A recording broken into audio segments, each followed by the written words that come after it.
I never thought I'd be the center of a family war. Growing up in Boston with my sister Emma and our parents, life was simple. Mom taught elementary school. Dad ran a small accounting firm, and we lived in a modest house in Dorchester. We weren't rich, but we had enough. What made us special was Grandma Rose's house in Cape Cod, a beautiful Victorian by the sea where we spent every summer. Those memories are like photographs in my mind. Building sandcastles at sunset, fishing off the pier with Dad, and listening to Grandma's stories on the porch swing. When Grandma Rose passed away last fall, I expected her house would be sold and the money split between Mom and Uncle Thomas. That's how these things usually work, right? But at the reading of the will, everything changed. To my granddaughter Olivia, the lawyer read in his monotone voice, I leave my house in Cape Cod and all its contents. The silence in that room was deafening. Uncle Thomas's face turned a shade of red I'd never seen before. My cousin Patrick stared at me like I'd stolen something right out of his hands. Even Mom looked shocked, though she tried to hide it. There must be some mistake, Uncle Thomas said, his voice strained. Mother always said the house would go to both her children. The lawyer adjusted his glasses. The will is quite clear, Mr. Bennett. Your mother revised it 3 years ago. I sat there paralyzed, feeling everyone's eyes on me. I was only 26, just starting my career as a nurse. What was I supposed to do with a house? And why had Grandma chosen me?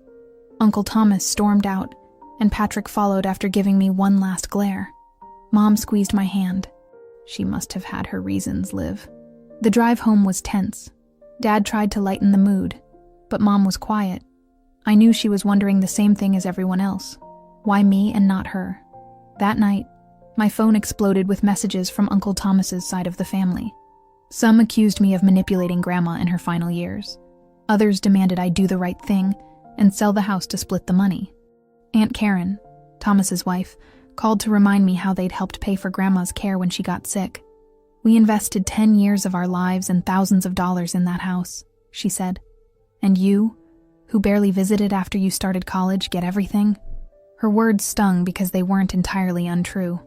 I had been busy with nursing school, and then my job at Massachusetts General. My visits had become less frequent. But Grandma and I had talked on the phone every Sunday without fail. We'd shared our lives in those calls. My struggles at work, my breakup with Jason, my dreams for the future. Had those conversations meant more to her than I realized? The next day, I drove to Cape Cod alone. The house stood just as I remembered. Weathered gray shingles, blue shutters, and a wraparound porch facing the ocean. The key felt heavy in my hand as I unlocked the front door. Inside, everything was exactly the same, yet somehow different. Grandma's presence lingered in the hand-knitted afghans draped over the sofa, the collection of seashells on the mantel, the faint smell of cinnamon that always filled her kitchen. I wandered from room to room, running my fingers along furniture that had witnessed generations of family moments. In Grandma's bedroom, I found a letter addressed to me on her writing desk. Her familiar handwriting made my eyes well up before I even opened it. My dearest Olivia, it began. If you're reading this, then you know I've left you my home. I imagine the family isn't too happy about it, especially Thomas. But I want you to understand why. This house has always been filled with love, and I've watched you grow into someone who understands what that truly means. You see people, Olivia. You listen. When everyone was arguing about what to do with me when I got sick, you were the only one who asked what I wanted. I remembered that conversation. Uncle Thomas and Mom had been debating assisted living versus home care, their voices rising in the kitchen while Grandma sat forgotten in the living room. I'd slipped away to sit beside her, holding her papery hand and asking, "What do you want, Grandma?" Her letter continued. This house doesn't need someone who sees it as an investment or a vacation spot. It needs someone who will love it, who will bring life into these old rooms. Maybe someday you'll have children who'll build sandcastles on the same beach where you once played. Maybe you'll find a partner who'll sit with you on the porch swing as the sun sets. Or maybe you'll just find peace here when life gets too loud. Whatever you choose, the house is yours with no strings attached. All I ask is that you make room for joy within these walls. I folded the letter, my hand shaking. Grandma had seen something in me that I hadn't fully recognized in myself, but her gift had come with an unexpected price. A family divided. My phone rang. It was Mom. "How is it?" she asked softly. "It's still Grandma's house," I said, looking out at the ocean. "Just emptier now."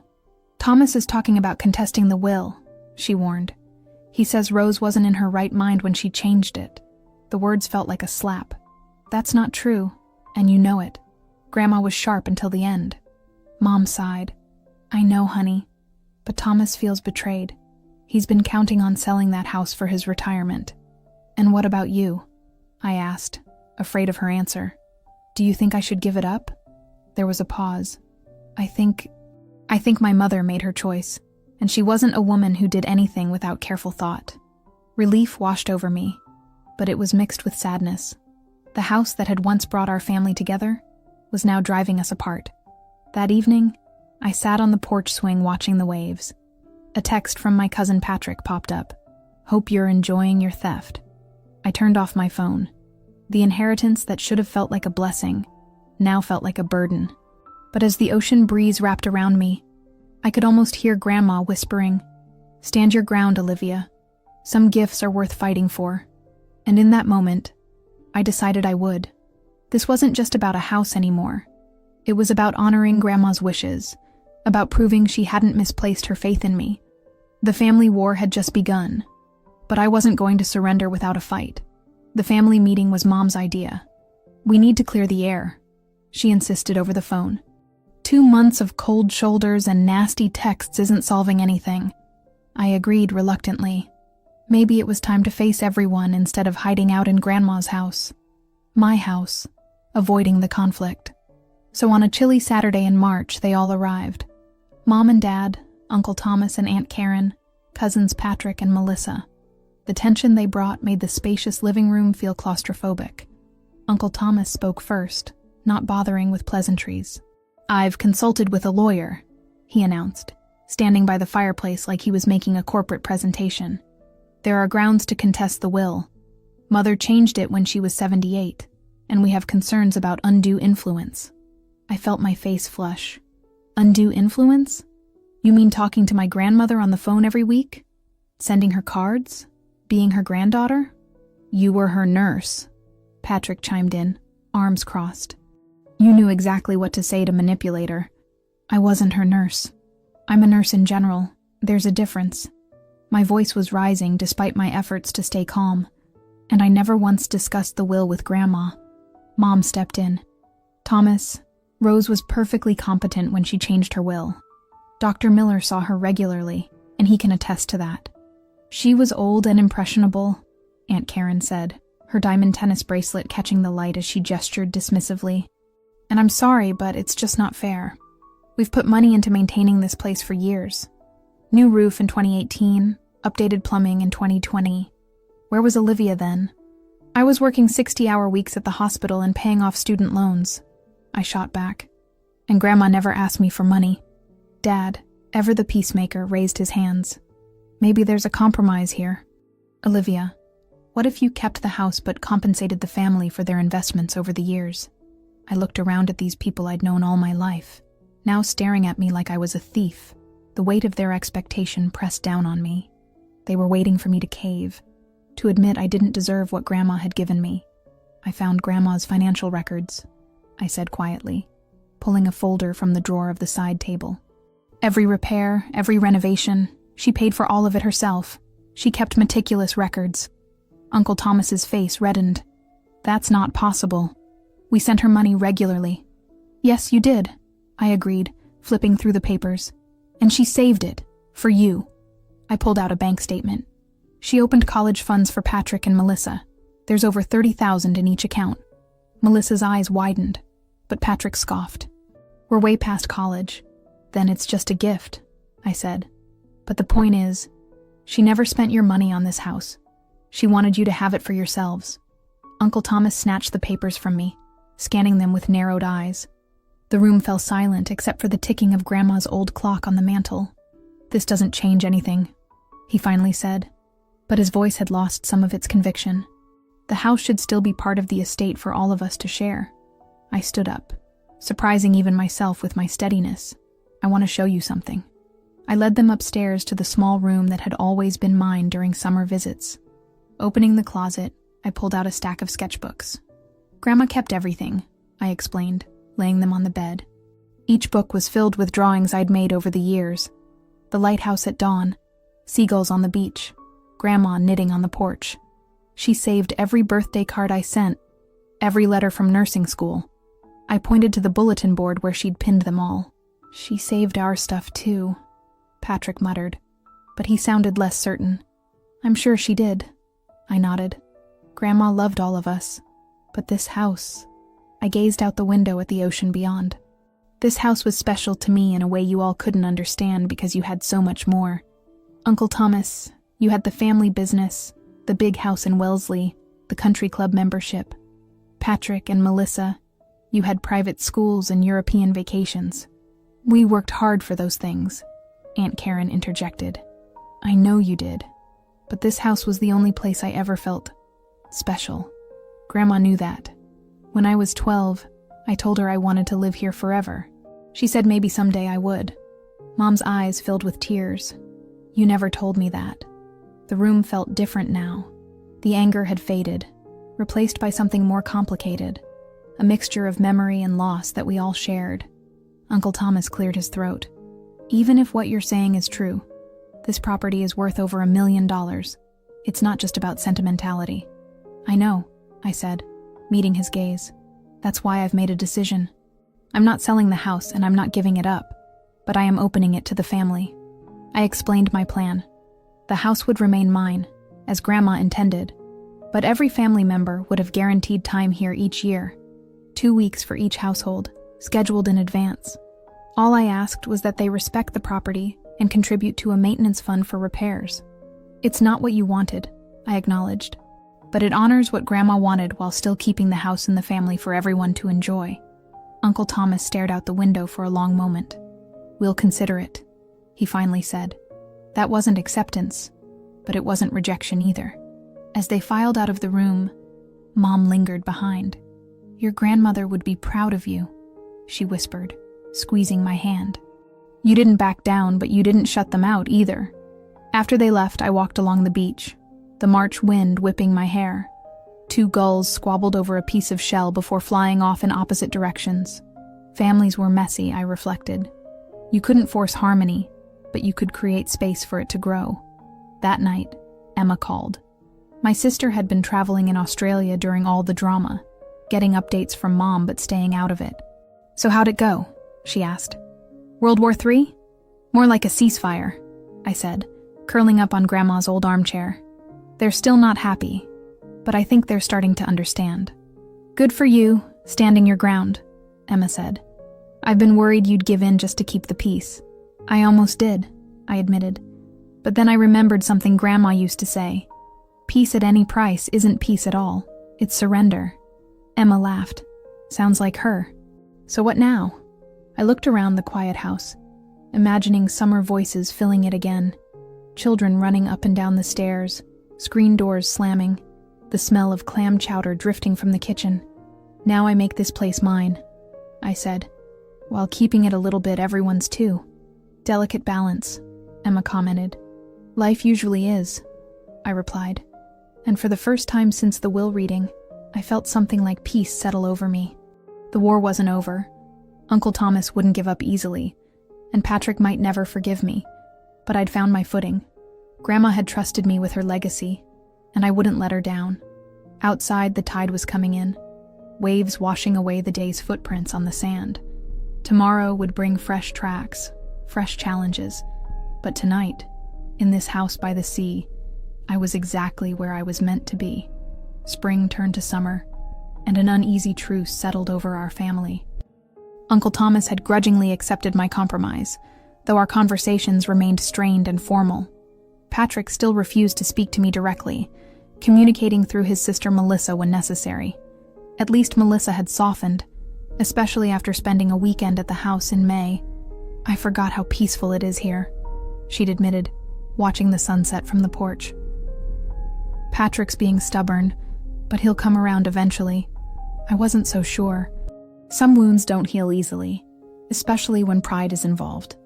I'd taken a leave of absence from the hospital to spend the summer in Cape Cod, partly to establish my presence in the house, but mostly because I needed space to figure out my next steps.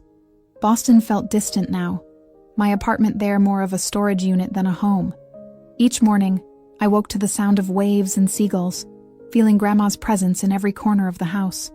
I'd started making small changes, repainting the kitchen a soft blue instead of its faded yellow, updating the ancient washing machine, clearing out decades of accumulated magazines from the sunroom. Nothing drastic, just enough to make the place functional for a young woman living alone. Each change felt like a conversation with Grandma. "Is this okay?" I'd ask aloud sometimes, imagining her practical nod. It was during one of these renovation days in July that I discovered the box in the attic. I'd gone up there searching for an old fan, sweating in the stuffy heat as I picked through holiday decorations and forgotten furniture. The wooden chest was tucked under the eaves, its brass latch tarnished with age. Inside were bundles of letters tied with faded ribbon, photographs I'd never seen before, and a journal with Rose Bennett 1956 written on the first page. I brought everything downstairs and spent the afternoon at the kitchen table, piecing together a story I'd never known. The letters were from a man named James Sullivan, written over the course of 2 years. The photographs showed a younger version of my grandmother with a tall, dark-haired man on this very beach. And the journal revealed a Rose Bennett I'd never met, a young woman passionately in love with a man her family disapproved of. "Mother says I must end things with James," she'd written in one entry. "She says the Sullivans are beneath us, that I will regret throwing my life away on a fisherman's son. But when I'm with him, nothing else matters. He understands me in ways no one else ever has." I read until sunset, following the doomed romance through seasons of joy and heartbreak. James was Catholic. The Bennetts were staunch Protestants. James's family had lived in Cape Cod for generations, working-class people who made their living from the sea. The Bennetts were successful merchants from Boston, who viewed their summer home as evidence of their social climbing. The differences proved insurmountable. In the final letter, James wrote of taking a job on a merchant vessel, leaving Massachusetts perhaps forever. The last journal entry was tear-stained. "I've done what they asked. James is gone, and I will marry Edward next spring as planned. Mother says I'll forget in time, that this kind of love is just youthful folly. Father says I've made the right choice for my future, but it doesn't feel right. It feels like dying. Edward." My grandfather, who'd passed away before I was born. Their marriage had lasted over 40 years until his death, producing 2 children, my mother and Uncle Thomas. By all accounts, it had been a good marriage, stable and comfortable. But had Grandma ever forgotten James? The next day, I drove to the local historical society. The elderly volunteer at the desk perked up when I mentioned the Sullivan family. "Oh, the Sullivans, one of the oldest fishing families in town. Now, let me think. James Sullivan would have been..." She tapped her fingers on the desk. "He was about your grandmother's age. Handsome fellow, as I recall. Left town in the 50s, came back about 20 years later after his wife died. Lived in that little blue house by the harbor until he passed in 2012. My heart raced. He came back? Did he and my grandmother ever reconnect?" The woman gave me a knowing look. "Small town, dear. People talk, but I try not to gossip about the departed." She hesitated, then leaned forward. "Though I will say your grandmother volunteered here every Thursday for years, and so did James." I thanked her and left, my mind spinning. Had Grandma maintained a connection with her first love all those years? Had they rekindled something after my grandfather died? Or had they simply found a way to be friends, sharing history and memory in their twilight years? Back at the house, I called Mom. "Did you know Grandma was in love with someone before Grandpa?" I asked without preamble. The silence on the other end told me everything. "Where did you hear about James?" she finally asked. "I found letters in the attic, and her journal." Mom sighed. "I only knew pieces. After Dad died, she mentioned him once or twice. I got the impression they'd reconnected somehow. But Grandma was private about her personal life. Did Uncle Thomas know?" "I doubt it. Thomas idolized our father. He wouldn't have wanted to hear about any other man in Mom's life." I thought about that as I sat on the porch that evening, watching the same ocean James and Grandma had gazed at together 70 years ago. Had the house been a connection to him all these years? Is that why she'd held on to it so fiercely, even when Uncle Thomas suggested selling it after Grandpa died. The next day brought an unexpected visitor. Uncle Thomas's Mercedes pulled into the driveway around noon. He rarely came alone, and my stomach knotted as I watched him approach, his face unreadable behind sunglasses. "We need to talk," he said as I opened the door. In the living room, he declined my offer of lemonade and sat stiffly on the edge of Grandma's favorite chair. "Patrick told me you're making changes to the house, so that was it. Melissa must have mentioned my renovations to her brother." "Nothing major," I assured him. "Just some paint, a few appliance upgrades. The washing machine was from the 1980s, Uncle Thomas." He removed his sunglasses, revealing eyes so like my mother's. "This house has been the same for as long as I can remember. Every summer of my childhood, everything was exactly where it belonged. That consistency meant something." For the first time, I glimpsed the emotional attachment beneath his anger. This wasn't just about money or fairness. It was about preserving a past he cherished. "I'm not erasing anything important," I said gently. "The furniture is the same. The photos are still on the walls. I'm just making it livable for today." He glanced around, perhaps checking that I was telling the truth. His gaze landed on the box of letters I'd left on the coffee table. "What's that?" I hesitated, then decided on honesty. "Letters I found in the attic, from a man Grandma loved before Grandpa." The color drained from his face. "What are you talking about?" I explained about James Sullivan, showing him the photographs and journal entries. He listened in rigid silence, his jaw tightening with each word. "This is absurd," he finally said. "Mother was devoted to my father. This is just some youthful infatuation. It doesn't mean anything."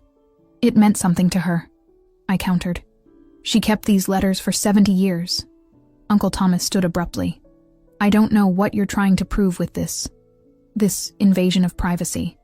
But my mother and father had a perfect marriage. Whatever schoolgirl crush you've dug up doesn't change that." "I'm not trying to rewrite their story," I said, keeping my voice even. "But Grandma was a complete person with a past that shaped her. Don't you want to know who she really was?" He stared at me for a long moment, something vulnerable flickering across his face before the anger returned. I knew who she was. She was my mother. He moved toward the door, then paused. "I'd appreciate it if you kept this discovery to yourself. There's no need to tarnish everyone's memories with ancient history." After he left, I sat with the letters again, tracing Grandma's handwriting with my fingertips. Uncle Thomas wanted to preserve a perfect image of his parents' marriage, unsullied by complication or compromise. But wasn't the reality that Grandma had loved deeply, lost painfully, and still built a good life with another man far more remarkable? The house felt different now, layered with new meaning. It wasn't just a vacation home or a valuable piece of real estate. It was the backdrop to a love story, a place where my grandmother had perhaps found ways to honor both her past and her present. That night, I finished painting the kitchen.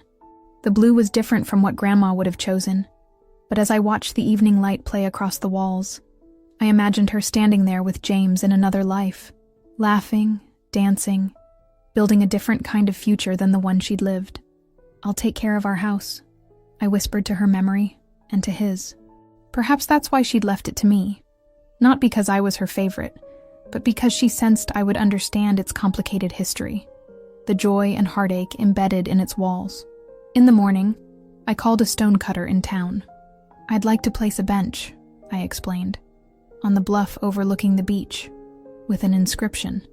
When it was installed the following week, I sat there alone, watching the endless cycle of waves against the shore. The words carved into the granite were simple. For R and J, who found their way back to the sea. Some secrets belong to history, but others deserve to breathe in the open air, to be honored under the vast sky. Grandma had entrusted me with her house. I would honor that trust by making it a place where truth, in all its messy complexity, was welcome. By August, Cape Cod was in full tourist season. The beaches were crowded with sunbathers, the narrow streets clogged with rental cars, and the shops bustling with visitors buying overpriced souvenirs. I'd learned to wake up early to have my quiet time on the beach before the crowds arrived, often returning to the house as the first families were setting up their umbrellas and coolers for the day. It was during one of these morning walks that I ran into Patrick. He was jogging along the shoreline, so focused on his pace that he nearly crashed into me as I bent to examine a piece of sea glass. Sorry, He stopped short when he recognized me. Oh, hi, Patrick. I tucked the sea glass into my pocket. I didn't know you were in town. He shifted uncomfortably, sweat glistening on his forehead. Just for the weekend. Staying at the Harbor Inn. The Harbor Inn was expensive, especially in summer. Patrick could have stayed at the house for free. I'd made it clear the family scheduling system was already in effect, but pride was a powerful thing. Nice morning for a run, I offered, trying to fill the awkward silence. He nodded, looking past me toward the lighthouse. Dad told me about the letters you found. That surprised me. Uncle Thomas hadn't struck me as someone who would share such a revelation. Oh? He thinks you're trying to rewrite family history. Patrick's tone was accusatory, but there was a hint of curiosity in his eyes. Were they really love letters? They were. I hesitated, then added, "Would you like to see them?" He seemed taken aback by the offer. I don't know, maybe. The house is right there. I gestured up the beach. I made coffee. I half expected him to refuse, but after a moment's hesitation, he nodded. Just for a few minutes.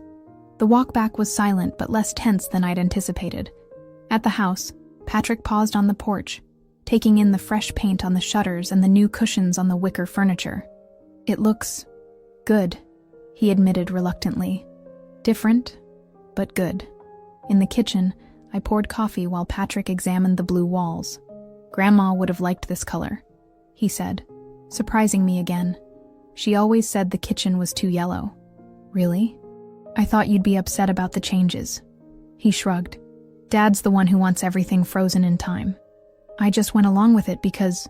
He trailed off, struggling to articulate something complicated. Because you feel I took something that should have been partly yours, I finished for him. His gaze met mine directly for the first time in months. Wouldn't you feel the same way if the situation was reversed? It was a fair question. Probably, I admitted. But I'd like to think I would have tried to understand Grandma's reasons instead of declaring war. Patrick sipped his coffee, saying nothing. I retrieved the box of letters from the living room. Here, take a look if you want. He hesitated, then carefully lifted the top letter from the stack. As he read, his expression softened. I've never known anyone with a mind like yours. He read aloud. You see the world in colors I've never imagined. Wow. This guy was seriously into Grandma. James Sullivan, I supplied. They grew up together here in Cape Cod. Different social classes, different religions. Her parents disapproved. Patrick flipped through more letters, pausing at the photographs. She looks happy, he observed. Different from how I remember her. She was 18 when these were taken. Whole life ahead of her. He looked up. Did she regret marrying Grandpa instead? I don't think so. I think she loved him too, just differently. And she had Mom and your dad and all of us. I traced the edge of my coffee mug. But I think a part of her always wondered what might have been. Patrick set down the letters carefully. So she left you the house because... I'm not entirely sure. But I think it was partly because I was the only one who saw her as a complete person. Not just as Grandma. We talked about real things. My struggles at work, my fears, my dreams. I told her about my breakups and my successes. She told me stories about her life. Maybe she sensed I would understand this part of her story too. He nodded slowly. Dad always put her on this pedestal. Perfect mother, perfect wife. I guess it would be hard to live up to that. Very hard, I agreed. Maybe impossible. We sat in companionable silence for a moment. Then Patrick cleared his throat. I still think the inheritance was unfair. But I shouldn't have been such a jerk about it. Your compromise was reasonable. Coming from Patrick, this was the equivalent of a full apology and surrender. I fought to keep my expression neutral. Thanks. That means a lot. He glanced at his watch. I should go. Melissa and I are meeting for breakfast. Invite her to come by later if you want. I put fresh sheets in all the guest rooms. No point staying at the Harbor Inn when there's plenty of space here. He looked surprised, then thoughtful. I'll think about it. After he left, I sat on the porch, watching the beach fill with people. The morning's encounter felt significant. like the first crack in a wall that had seemed impenetrable. Patrick might never become my biggest fan, but maybe we could find a way to be family again. That afternoon, my phone rang with a call from a Boston number I didn't recognize. "Is this Olivia Bennett?" a man's voice asked when I answered. "Yes, who's calling?" "My name is Michael Sullivan. I believe you've been asking around town about my grandfather, James Sullivan." My heart skipped. "Yes, I have. I found some letters he wrote to my grandmother, Rose Bennett." There was a pause. "Would it be possible for us to meet? There are some things about their story you might want to know." We arranged to meet the next day at a cafe in town. As I hung up, I felt a flutter of anticipation. The story I'd pieced together from letters and journal entries was incomplete. Michael Sullivan might hold the missing pieces. That evening, to my surprise, Patrick and Melissa showed up at the door with their overnight bags.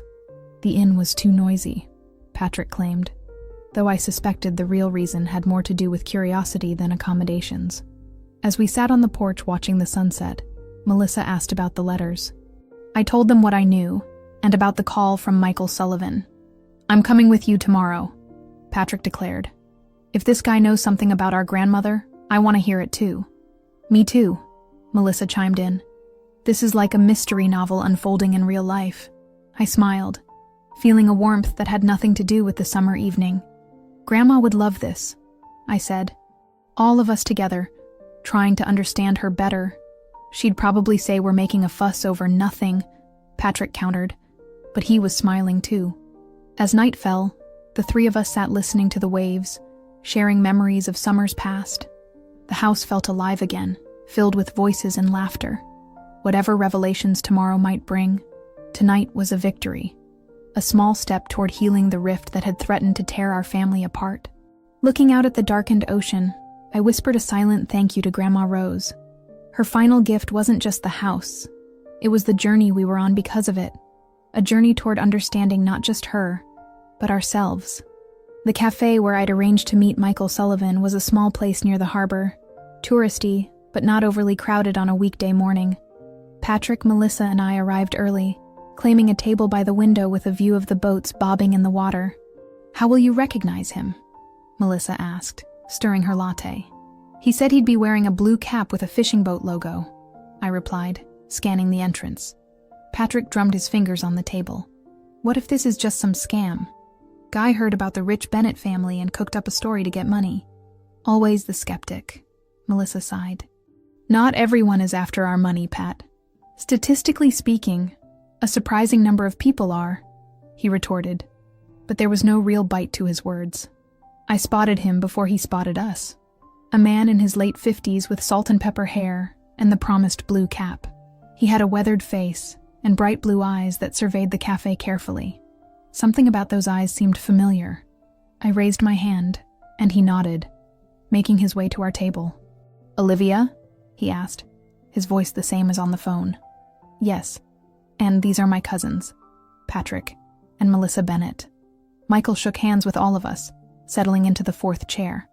Up close, the familiarity of his features was even more striking. The shape of his eyes, the curve of his mouth, they reminded me of photographs I'd seen of James Sullivan. "Thank you for meeting with me," he said, ordering coffee when the waitress came by. I admit, I was surprised when Mrs. Henderson from the Historical Society called to say someone was asking about my grandfather. "Mrs. Henderson called you?" I asked. He smiled. "Small towns, no secrets. So, James Sullivan was really your grandfather?" Melissa leaned forward eagerly. "Yes, my father's father. He raised me after my parents died in a car accident when I was 10. Michael's eyes softened with memory. "He was a remarkable man. Fished these waters for over 60 years, knew every current and tide pattern. Could tell you when a storm was coming just by the way the gulls flew. And he knew our grandmother," Patrick stated, more than asked. Michael nodded. "More than knew her. He loved her his entire life. There was something in his tone, a certainty, a finality, that made my pulse quicken. The letters I found ended in 1956 when he left town. But the lady at the Historical Society said he came back years later. He left on a merchant vessel, worked his way around the world for almost a decade," Michael confirmed. "Eventually settled in California, married my grandmother, had my father. But after my grandmother died in the mid-70s, he came back to Cape Cod, said he'd seen enough of the world and wanted to die where he was born. And he reconnected with our grandmother? I asked. Michael's gaze met mine. They never fully disconnected. The three of us exchanged glances. What does that mean? Patrick asked. Michael pulled an envelope from his jacket pocket. You should see these first. Inside were photographs, my grandmother and James Sullivan together, but much older than in the images I'd found. They were standing on the same beach, gray-haired but smiling. Another showed them at what looked like a community picnic.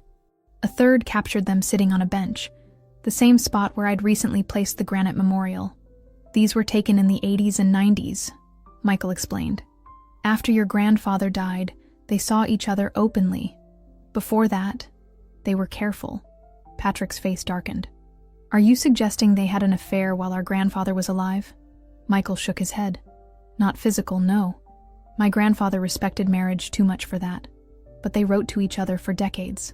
Birthday cards, Christmas greetings, brief notes about their lives, always signed with their initials only, in case the letters were found. How do you know all this? I asked quietly. Grandpa told me everything before he died. Said someone should know the truth. Michael sipped his coffee. He wanted me to understand that some loves don't die, even when circumstances make them impossible. That sometimes the most honorable thing isn't following your heart, but honoring your commitments while keeping your heart intact. I thought about the journal entries I'd read. The young Rose Bennett sacrificing her first love to meet her family's expectations. How many quiet compromises had filled the decades that followed. This is a lot to process, Patrick said, his voice tight. You're basically telling us our grandmother lived a double life. I'm telling you she lived a full life, Michael corrected gently. She loved your grandfather. By all accounts, they had a good marriage. She raised her children well. But she also preserved a connection to her first love. I don't see that as a betrayal, but as a remarkable balancing act. Melissa, who had been quiet, suddenly spoke up. The Thursday volunteering at the Historical Society. That was their cover for spending time together, wasn't it? Michael nodded. They really did volunteer, cataloging old photographs and documents. But it gave them a few hours together each week, where no one would question them being in the same place. Did anyone in town know? I asked. Some suspected, I'm sure, but people here respected their privacy. He hesitated, then added, There's something else you should know. About the house. We all leaned forward slightly. This house belonged to my grandfather's family originally, Michael said. The Sullivans built it in the 1880s, when they had a profitable fishing business. But during the Depression, they fell on hard times and had to sell it. The Bennetts bought it as their summer home. I tried to absorb this new information.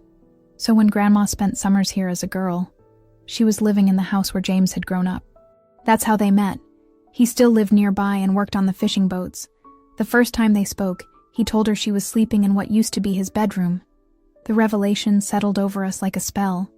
The house had belonged to the Sullivans before it belonged to the Bennetts. No wonder it had meant so much to both of them. There's more, Michael continued. After your grandfather died, my grandfather offered to buy the house back. He'd saved his whole life, had the money ready, but your grandmother refused to sell it to him. Why? Melissa asked. Because she wanted it to stay in her family. Specifically, his eyes met mine. With you, Olivia. I felt as if the air had been sucked from my lungs. How do you know that? Grandpa told me. They talked about the future often as they got older. She told him her plans for the house years before she changed her will. Patrick looked as stunned as I felt. But why Olivia specifically? Michael shrugged. I can't answer that for certain. But my grandfather had a theory. He said Rose saw something of herself in you. A kind of independence, a way of looking at the world. He said she told him once that you were the only one who asked questions about her life, not just as a grandmother, but as a woman who'd lived through changing times. The cafe seemed to fade around me as the pieces clicked into place. The long phone calls with Grandma, the stories she'd told me about her youth, the way she'd encouraged me to follow my own path even when it was difficult. There's one last thing. Michael reached into his pocket again and pulled out a small box. My grandfather wanted Rose to have this, but she refused. Said it would raise too many questions. After she died, I found it among his things with a note asking me to give it to whoever inherited the house. He slid the box across the table. Inside was a delicate silver bracelet with a single charm. A tiny house. He had it made in the 60s, Michael explained. Said it represented what they'd lost and what they'd found. A home in each other, even when they couldn't be together physically. I looked up to find Patrick watching me, his expression unreadable. So, all this time, he said slowly, the house was never just about money or fairness. It was about a love story none of us knew about. Not all love stories are straightforward, Michael said. Some take detours, span decades, shape families in ways no one sees. We talked for another hour, Michael sharing stories his grandfather had told him about Rose, how she loved poetry and knew every constellation in the night sky, how she once swam all the way to the sandbar and back when they were teenagers, how she could name every type of seashell on the beach. When we finally parted ways, Michael handing me a folder of photographs to keep, something had shifted between Patrick, Melissa, and me. The house we'd been fighting over now felt like something different. Not just an inheritance or an investment, but a chapter in a larger story that had been unfolding for nearly a century. Walking back along the harbor, the silver bracelet cool against my wrist, I thought about Grandma's final gift. Not just the house or its history, but the truth, messy, complicated, and ultimately beautiful, about the capacity of the human heart to contain multitudes. Uncle Thomas arrived unannounced the next day, his Mercedes kicking up dust as it pulled into the driveway. I was sitting on the porch, going through the photographs Michael Sullivan had given me, when I heard the car door slam. "The kid said you found James Sullivan's grandson," he called as he climbed the steps. No greeting, no pleasantries. That was Uncle Thomas, direct to the point of abruptness. "Hello to you too," I replied, setting aside the photos. "Yes, we met him yesterday." Uncle Thomas settled heavily into the wicker chair opposite mine, looking tired. He'd aged in the month since Grandma's death, the lines around his eyes deeper, his hair grayer. And he told us some things about Grandma and James. Things you probably don't want to hear. He sighed, removing his sunglasses to rub his eyes. Patrick already called me. Said they wrote to each other for years. Said the house originally belonged to the Sullivans. I nodded, surprised that Patrick had taken the initiative to call his father. That's the gist of it. Uncle Thomas gazed out at the ocean, his expression distant. "I found a letter once when I was about 16. It was in her desk drawer, just a birthday card, really, signed with the initial J. I asked her about it, and she said it was from an old school friend. I believed her." He shook his head. "Kids never really see their parents as people, do they? With their own histories, their own secrets. I think that's normal," I said gently. "We want to see them as just our parents. Your mother was always different that way, more curious about who Mom was before she had us. I just wanted her to be straightforward, predictable." He smiled grimly. Turns out she was the most unpredictable of all. I offered him the folder of photographs. "You might want to see these. They were taken after Grandpa died, when Grandma and James were spending time together openly." He hesitated, then took the folder, flipping through the images with careful movements. I watched his face, expecting anger or denial, but what I saw instead was a more complex emotion. Something like grief mixed with dawning understanding. "She looks happy," he finally said, his voice rough. "Happier than I remember her being with Dad, if I'm honest. I think she loved them both," I offered, "just in different ways." He nodded slowly. "Mom was from a different generation. People didn't divorce then, didn't follow their hearts if it meant breaking commitments. They endured." He handed back the folder. "I've spent my whole life trying to live up to my father's expectations, even after he was gone. Straight A student, Harvard Business School, taking over the family firm, marrying Karen because she came from the right kind of family. Sometimes I wonder," he trailed off, "wonder what? If I've ever made a single choice that was truly mine." He looked at me directly. "That's why you got the house, you know. Because you make your own choices, consequences be damned." I was startled by this insight. "Is that what Grandma told you?" "She didn't have to." He gestured around at the porch, the ocean beyond. You were always different here, more yourself. The rest of us were playing roles. The successful son, the perfect grandchildren.